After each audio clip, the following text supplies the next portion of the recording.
مستمعينا أعزائي المشاهدين من داخل فعاليات مؤتمر التدريب حياة 3 حاملا بعنوانا الذكاء الاصطناعي وبداية جديدة تحت رعاية وإشراف المركز المنتدى العالمي للتنمية والموارد البشرية بمحافظة الشرقية. وفي نهاية فعالياتنا النهاردة يسعدنا ويشرفنا أن نلتقي بالدكتورة دينا موسى، استشارية الصحة النفسية والأسرية. أهلا وسهلا بيكي. اهلا بيك استاذ ياسر. منورة الدنيا. ده نورك والله بجد. انا سعيده ان معاكم النهارده في المنتدى وان حضرت الفعاليه الجميله دي. بنستنى دايما فعاليات دكتور اسامه من الموسم للموسم عشان بس نحضر ونستفيد بكل الدكاتره اللي بيكونوا موجودين، وبصراحه بتبقى معلومات قيمه قوي قوي قوي، وانا ببقى سعيده بوجودي معاهم. احنا كمان بنشرف بيك يا فندم. حضرتك مختلف المجالات بس المجال بتاعك النهارده كان متواجد النهارده من ضمن الفعاليات، وزمايلك النهارده بيرحبوا بيكي جدا. اولا نقول لك كل سنه طيبه. حضرتك بألف خير يا رب، سنه سعيده عليك. عليك يا فندم. كلمينا النهارده عن الفعاليه وايه اللي لفت انتباهك النهارده، وخصوصا موضوعنا النهارده عن الذكاء الاصطناعي وبدايه جديده. بصراحه كده انا يعني يمكن اكتر فعاليه بجد من غير مجامله لفت نظري فيها حته استثمارنا في ولادنا للذكاء الاصطناعي. الاستثمار في الاطفال. احنا المفروض نكون ايه، احنا مثلا لو هنقول ان احنا جيل قديم شويه مش لينا قوي في الذكاء الاصطناعي او التكنولوجيا الزايده، بس ولادنا ممكن ان احنا نستثمر فيهم الحته دي. ليه بقى؟ علشان يبقى على الاقل في كل بيت في طفل حتى عنده قدره من المعرفه بالذكاء الاصطناعي، يقدر ان هو يحصن البيت، يحصن اخواته البنات، يحصن والدته. فاهم قصدي؟ يعني ان احنا يكون حد واحد حتى فاهم في المجال الجديد ده، يعمل توعيه في اسريه، فيعمل جدار حاصل بين اي لا قدر الله هاك، اي فتن، اي حاجه، يقدر ان هو يتصرف يصد عن اهل بيته. لان فانا دايما بناشد كل البيوت، كل اللي عندهم اطفال يبتدوا الامن السيبراني كده بالظبط كده. اما لا طبعا دارسينه في العسكريه عندنا الامن السيبراني وطرق الاساليب كلها بقى زي ما حضرتك فاهم متعدده اختراقات بالظبط. فطبعا اما يكون حتى كل بيت فيه طفل واحد او الاطفال الموجوده فيه تتعلم الذكاء الاصطناعي، ينقل الثقافه لغيره، يبتدي ينقل الثقافه ويحمي الاول البيت عنده طبعا. يحمي تليفونات اخواته البنات لو عنده اخوات بنات، يحمي تليفونات مامته، يحمي تليفوناته، يبقى في على الاقل جدار حاصن يحمي البيت في الفتره دي. هو على فكره يا جماعه الحمايه مش دايما بس من الاب والام، ممكن في الفتره اللي احنا فيها اطفالنا هم اللي يحمونا بالتكنولوجيا والدماغ المتحدثه بتاعتهم، لان هم دلوقتي دماغهم احدث من دماغنا وتفكيرنا. فانا دايما بناشد بصراحه كل بيت ان هو يركز في اطفاله ويستثمر فيهم حته الذكاء الاصطناعي، وده اللي اتكلموا فيه في المؤتمر جوه. وعجبني جدا جدا الباشمهندس محمود شبل اعتقد هو اتكلم في الموضوع دوت بصراحه، وانا احييه جدا جدا وبقدم له التحيه من عندي دلوقتي.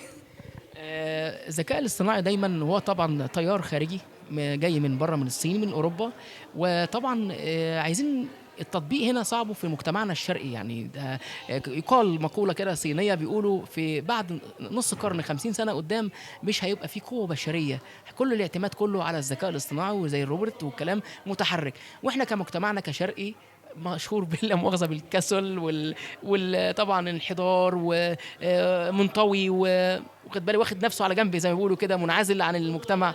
فانت رايك ايه؟ زي قد ما هو ليه ايجابيات وسرعه واداء وكده، ليه سلبيات؟ كلمنا على السلبيه دي نحلها ازاي؟ اولا اللي طلعوا القرارات او التنبؤات ان مفيش بعد كده قوه بشريه وقوه الذكاء الاصطناعي، هم يتكلموا براحتهم. القوة البشرية دي ربنا خلقنا فيها، واستحالة خلق الله ينطوي او ان هو يتهدم او ان هو ينقرض، ما فيش الكلام ده خالص. لا احنا قوة بشرية، ان احنا لينا عقل ربنا خلقه لنا نفكر بيه. احنا اللي نقدر دلوقتي بقى بتكلم في حتة ايه بقى عندنا احنا بقى رقابة بقى، احنا اللي نقدر نوظف التكنولوجيا اللي هم بعتوها لنا بطريقتنا، واحنا اللي ممكن نخليها تتحكم فينا. يبقى المشكلة معايير واسس وكنترول. طبعا كل حاجة ليها معايير واسس ونظام، وكل الكلام ده ما ينفعش ان احنا نعديه من الاطفال. كمان الالعاب اللي داخله في الصناعه ده، حتى الذكاء الاصطناعي دخل في عالم السينما، صناعه السينما المصريه. يعني زي ما بيقولوا الفنانين والمشاهير يجي عملت كذا لقاء كده يقول لك انا ما قلتش كلام على لساني، بصينا لنا في مواقع الكترونيه بيقولوا كلام انا ما قلتوش. ما هم ليهم حق ان هم يستخدموا كل الحاجات دي والتزييفات دي. ليه؟ لان احنا عايزين نحسن ان احنا مصدقين كل حاجه. يعني احنا في مش احنا يعني بصفه عامه، لا بتكلم ان في فئه كبيره مديه المساحه انها تصدق اي كلام يتقال، فبالتالي الف براحتك ما في غيرك بيصدق. فاهم كلامي؟ فده برضو بيتوقف على عقلنا احنا ونظرتنا للتكنولوجيا والرقابه الايجابيه. يا جماعه الرقابه الايجابيه للاطفال مهمه جدا جدا جدا. مش شرط الرقابه السلبيه ان اخطف التليفون منه واحرمه مش عارف ايه واقفل له ايميلاته واعمل مش عارف، لا مش شرط، بس على الاقل نتابع نركز ناخد بالنا. لا تصدق ما تراه بعينك بل صدق ما تراه بطرف عينك. فلازم الام والاب يركزوا في الحته دي، وخصوصا الابلكيشن اللي بينزل والتيك توك والبنات اللي بيرقصوا والستات اللي بيرقصوا. يا جماعه البيت ست، يعني الست لازم تكون محافظة على أخلاقياتها. وهتحافظ أخلاقياتها إزاي؟ لو في راجل تمام في البيت هو اللي بيتحكم في الحتة دي. سمعنا ان في ذكاء اصطناعي هناك عملوا له دراسه وجدوى، وكمان ايضا عملوا له اكاديميه، وعملوا له حتى وزير، سمعنا عن وزير الذكاء الاصطناعي في الامارات. طب احنا هنا يعني احنا محتاجين اكيد دعم وورش وتدريب، نعمل الحكايه دي ازاي وجهه نظرك يعني؟ والله المفروض الدولة تحط أسس وسيناريوهات، سواء بقى طبعا حط السيناريوهات ليها أشكال كتير، السيناريو الإيجابي، السيناريو السلبي، السيناريو البجعة السوداء زي ما درسنا في العسكرية. فطبعا إن إحنا إيه بنحاول نعمل خطط المفروض الدولة تمشي عليها، علشان على الأقل إن إحنا نواكب الزمن عصر التكنولوجي زي بره، بس في نفس الوقت ما يكونش خطر علينا. بالظبط. تحبي توجهي قبل ما نختم لقائنا هذا المثمر مع حضرتك كلمة للدكتور أسامة أحمد إبراهيم رئيسا للمؤتمر، وكلمة أيضا للدكتورة أسماء شعبان مديرة التنفيذ، تحبي تقول لهم إيه؟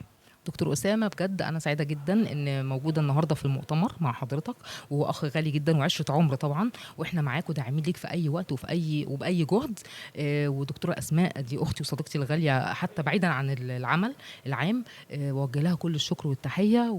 دكتور محمد أبو زيد، معلش عفوا، محمد أبو زيد ده معانا، ده هو اللي ناقشني في الدكتوراه بتاعتي، ده أستاذنا كلنا ده طبعا. لا، كل التحية ليه، دكتورة ولاء شبانة، دكتور أحمد علام، دكتورة جيهان كمال، كل اللجنة العلمية بتاعتنا دول أساتذتنا وعرسنا، وكل التحية ليهم، وموفقين بإذن الله. واحنا كمان بنشكرك في هذا اللقاء المثمر اللي حضرتك نورتينا فيه، وان شاء الله ما يكونش اخر لقاء، دايما لقاءات اخرى دايما مع بعض، وكل عام وانتم بخير يا فندم، وسيبك بقى يعني تحتفلي بهذه الاجواء، وشكرا لك يا فندم. شكرا ليك، وانا سعيده جدا بوجودك معانا ونورتنا النهارده. شكرا.